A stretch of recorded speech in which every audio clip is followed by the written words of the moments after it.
nakakalungkot man kasi nga meron tayong isang batang kambing na may sugat. Nagtaka lang ako kaninang umaga, bakit kakakaiba ang anak nung baby goat natin is wala pa siyang 1 month. Siguro nasa 2 weeks or 3 weeks.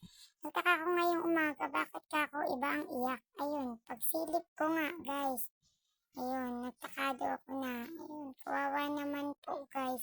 Pasingkabi mo pala sa mga kumakain dyan nabutas yung kanyang puso. Medyo paga nga po yan.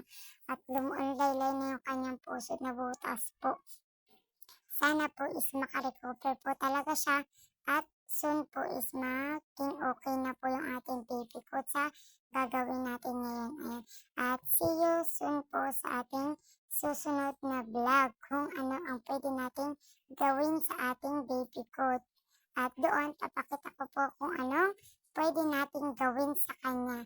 Ayan, thank you so much po. And don't forget like and comment below and subscribe para mapanood mo yung susunod natin gagawin kung paano natin pagagalingin. Sana po soon